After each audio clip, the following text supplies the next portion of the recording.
Kereke ya mufunzi ya Dibeaho bo Paseka Mboro Mutwening irekatlehong yo piswa lore nga vadzulapo namusi. Muhuso uko do biza umudibi wa tingo tendeleki tsengoni ya Burayo la Senzo Meyiwa.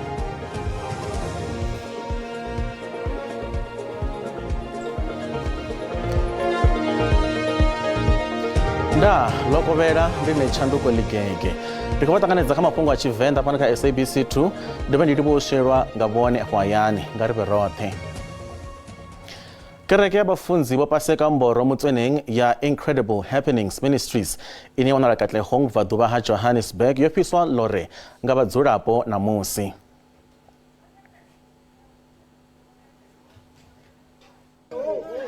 Mapolisa avundunila Gauteng vo fara vo Mboro ngamra musi vo vonala kha zwifanyiso dzi video va tshi khou dzhena tshikoloni nga khani vhuponi ha Katlehong khathihi na u shushedza vhadededzi nga mabanga. Kereke ya vo Mboro yo fiswa lore ha sa sali na tshithu na tshithihi zwa zwino kereke iyi yo tou sala matsimbi o swaho vadzia u doba thundu na vone vo vha khou doba masalela. It's not the first time aqala into ezikanje aqala le kula masayidi wasevala so thina sikhathele uyu Mboro usukela abantwana besikolo nami ngumntana esikolo kanje ngithi i-right lento enzakele vela akafuneki. There are many rumors about him. Mwambilo wa muhasho wa pfunzo vundu la Gauteng bo Steve Mabona vari kha ube na vudziki nga murahu ha uleleda ha video ya vo Paseka Mutwening vane vadibidza uri ndi muprofita. Avo Mboro vo vonala kha video yeneyi vaxikoloni vo fara mabanga vo peletshedzwa nga vanna vavili we muthihi khavo ava ofara tshigidi henefho xikoloni. Vo mavona vari muvigo thangeli une vava nawo u khou amba uri tshiwo itsho tsho vha hone nga murahu ha phambano vhukati ha mita mivhili malugana na uri ndi nnyi ane a tea u vha muunḓi wa vhanna vhavhili vha vhatukana. Our psycho support team started at the school.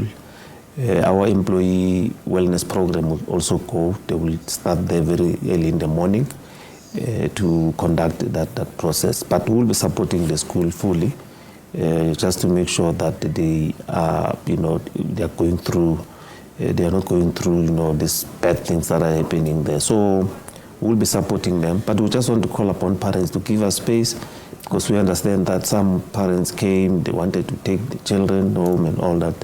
We assure them that the children will always be safe. We'll bring all our partners, community safety, police, and make sure that the school is safe. Abafunzi mudibaleya wa kereke ya Incredible Happenings vo Paseka Mboro Mutwening vo fariwa na musi nga murahu ha musi vo vonala kha zwifanyiso zwa leleda kha zwileludzi zwa vhudavhidzani vha tshi khou ita zwa dzikhakhathi vo fara banga vha tshi khou shushedza vhagudiswa na vhadededzi tshikoloni tsha fhasi fhala vhuponi ha Katlehong. Vhone vha ri mini nga fhungo iḽi? Ndo sedza zwa uri zwithu zwe vha khou zwi ita phanḓa ha vhana vha zwikolo o dovha hafhu vha vha na mashudu mavhi nga murahu musi na kereke yavho yo no ṱangana na khakhathi zwa zwino i tshi khou bviswa nga tshitshavha. Vha vho ṱangana na mashudu manzhi khou bva nga Phatshaula ya ndi Mukula. Ndi khou dzhena pha mafhungo ndi zwone zwo iteaho kha vhafunzi vho Mboro ndi mafhungo ane a mangadza muthu muṅwe na muṅwe zwihulusa wo lavhelesa video ye vha vhonala khayo vho fara mabanga vho fara zwihali. Zwino ndi khou livhuwa vha muhasho wa zwa vhulamukanyi vho ṱavhanya vha dzhiela vhukando nga maanḓa zwi khou itiwa nga muthu ano ḓivhidza muḓinḓa wa mudzimu kana muprofita wa mudzimu. Ngabe vho shumisa iṅwe nḓila kha musi u tandulula thaidzo ine vha vha nayo na vhagudiswa avho zwe vha ita zwone vho ḓibvula tshirunzi nga maanḓa. Nṋe nga madzina ndi pfhi Masithola Umbulani wa Tshaulu zwa Boni. Ndi khou dzhena kha fhungo ḽa ṋamusi hafhaḽani vhafunzi vho Mboro vho ḓibvula tshirunzi tshavho ro sedza vhuimo havho ha vhufunzi.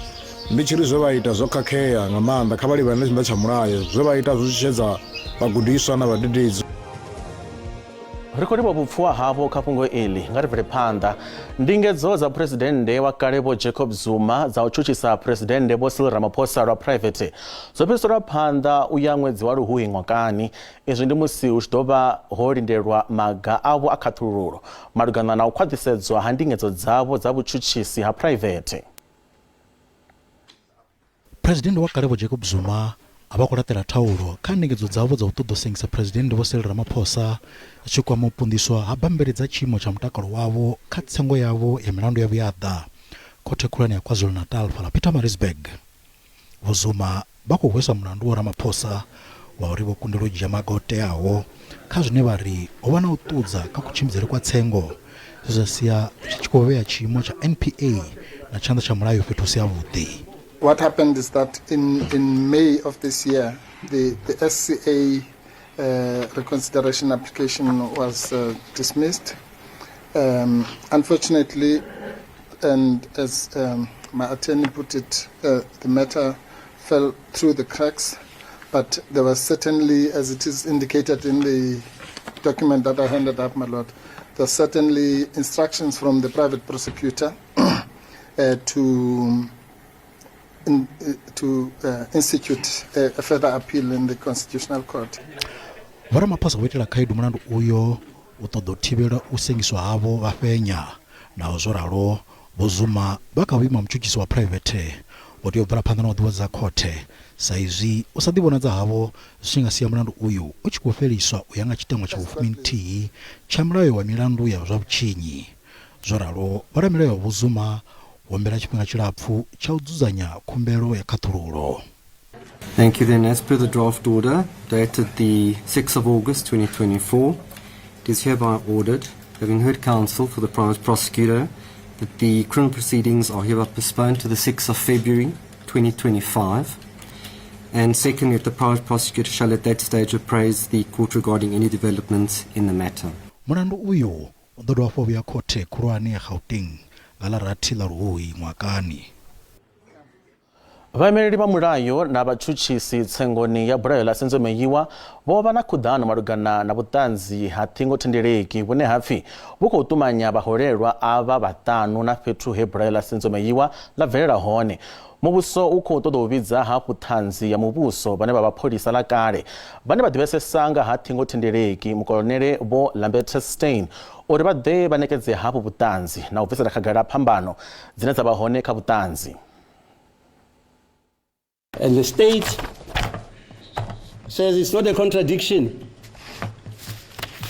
It is a misunderstanding, a misconception. So here we have a misconception, a misunderstanding, a contradiction, and a non-understanding, all from persons in this room. So why not call the person who is causing that very misunderstanding, misconception, to come and explain, and he's alive. And there's no prejudice, by the way, none. When he comes here and perjures himself, this court can even charge him with perjury, Steyn. If he comes here and perjures himself, there are criminal consequences. But it doesn't matter which way he comes and testify. For this court, the truth must be told. And there's only one person who can tell the truth about this. It's Steyn himself. He's the analyst, not me, not Mr. Nomalo or Mr. Baloyi. Consequently, the application is acceded to. Minista wa muhasho wa mapholisa Vho Senzo Mchunu vha khou sasaladza mambiwa a lushaka a uri mapholisa vha khou funesa zwa u thuntsha vhavhulaha. Vho Mchunu a vha khou vhuya vha humbela pfarelo malugana na u vhulawa ha zwenezwino ha vhahumbulelwa nga mapholisa hune vha ri ndi mushumo wa mapholisa wa u dzhiela vhukando vhathu vhane vha ita zwa vhutshinyi ha dzikhakhathi. Nga nnḓa izwo Vho Mchunu vha ri arali magevhenga a thuntsha mapholisa a fanela u zwi ḓivha uri mapholisa vha ḓo lifhedza khathihi na u ḓitsireledza. Ho vha na zwiwo zwo fhambananaho zwenezwino he ha vha na u thuntshana vhukati ha mapholisa na vhahumbulelwa ngei Durban zwa sia vhahumbulelwa vha re na tshivhalo tsha zwiito vha re na tshivhalo kha zwiito zwa vhutshinyi vha tshi thuntshiwa vha lovha.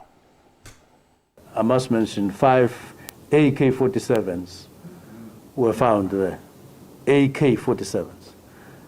Now this is a very high caliber weapon, and it's related to war. You don't carry. It's not a knife. It's an AK-47. 5 of them. And then there was also an R1. There were also another assortment of weapons. And all in all, the group was around 20, if not 21, who were caught there. And all of them, on seeing police approaching, they responded by gunpowder.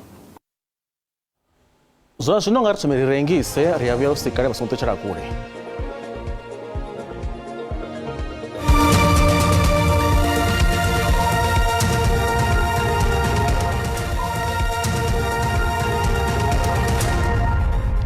Ri khou dovha hafhu vha ṱanganedza kha mafhungo a Tshivenḓa fhano kha SABC 2 nga ri bvele phanḓa.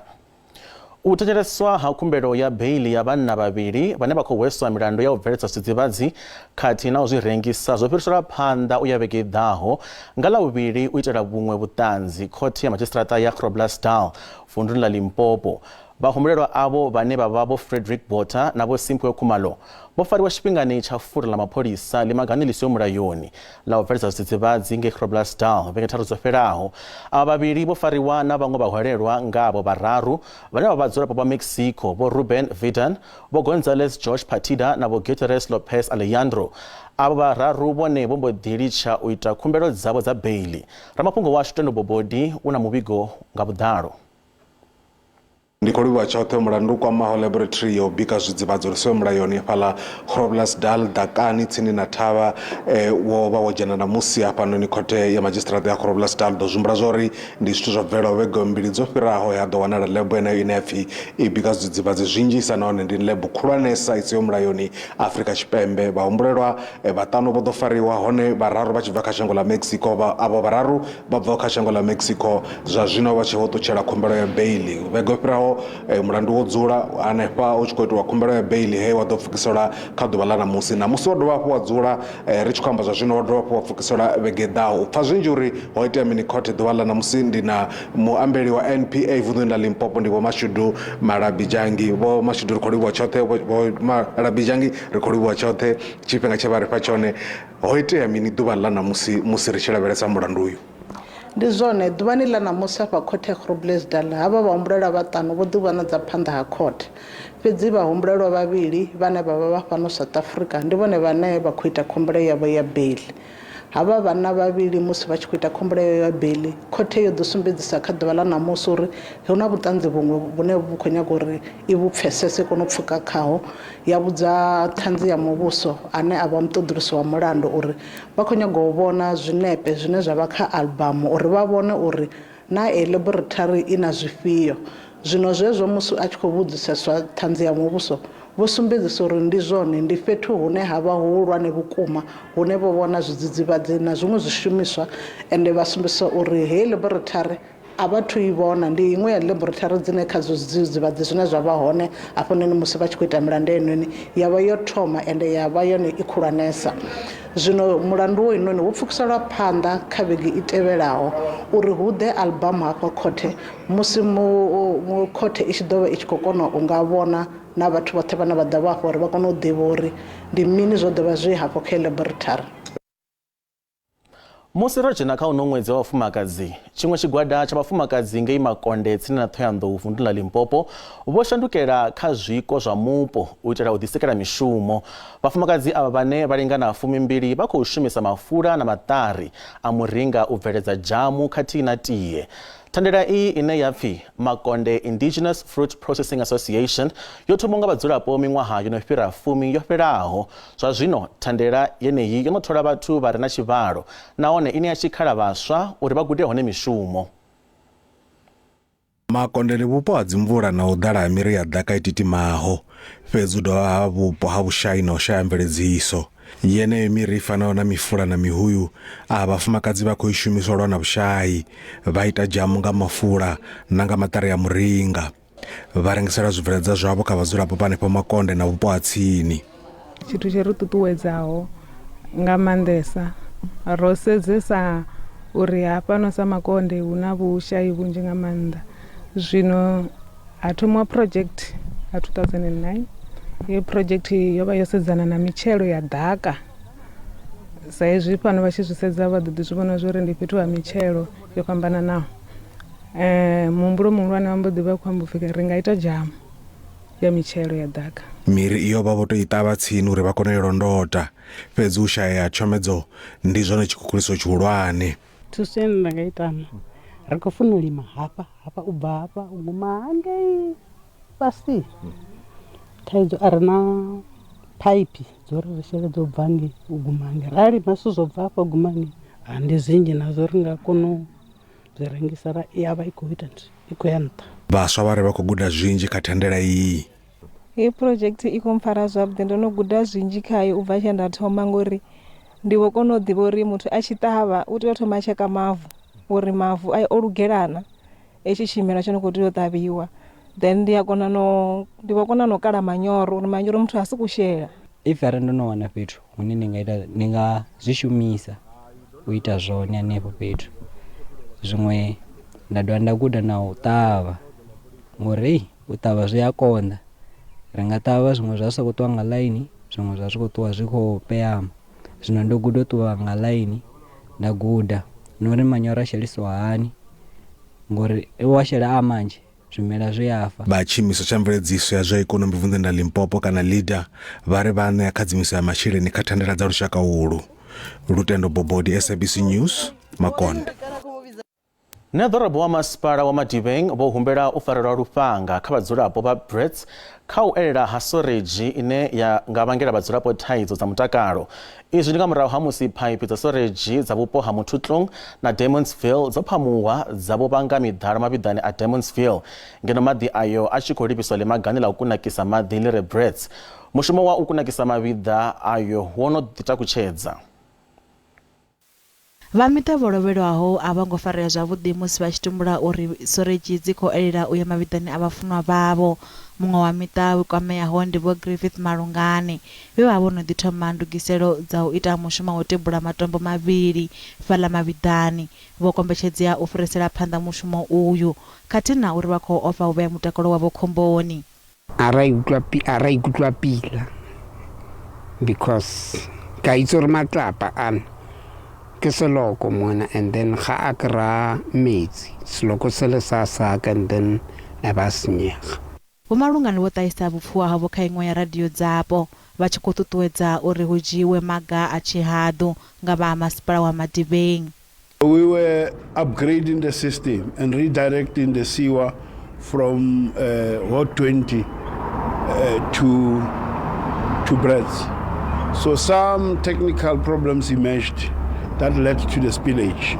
So we have responded accordingly to the situation. Our machines are on the ground as I'm speaking to you to correct the situation. Vhathu vha nga kavhiwa nga zwitzhili nga ṅwambo wa storage arali nyimelo iyi ya sa tandululiwa. Vho rakontraka vhane vha khou shuma afho vha khou lingedza u khwinifhadza tshiimo. It was just water, but it was so totally dirty, so that you will not even move over here. That is why we are here. Vhathu vha 23 vho lozwa matshilo avho nga tshifhinga tsha u ṱaha vhulwadze ha kholera fhaḽa Hammanskraal Mahola. Mafhungo maswa ane ra khou tou bva wa ṱanganedza ndi a uri mutambi wa mutambo a ḓivheaho vhukuma Vho Connie Chume vho lovha vha na miṅwaha ya 72 kha tshitatamennde tsha muṱa wavho. Vho Chume vha pfhi vha khou tou bva u lovhela vhuongeloni ha Garden City ḓoroboni ya Johannesburg. Vho Chume vho no thubaho zwiphuga zwa matambwa vha ḓivhelwa u tamba kha ḽitambwa ḽa ḽifhasi ḽa Black Panther, matambwa a fhano hayani ane anga Zone 14, Gomora khathihi na maṅwe manzhi. Zwiṅwe zwidodombedzwa zwinzhi zwi ḓo tevhela.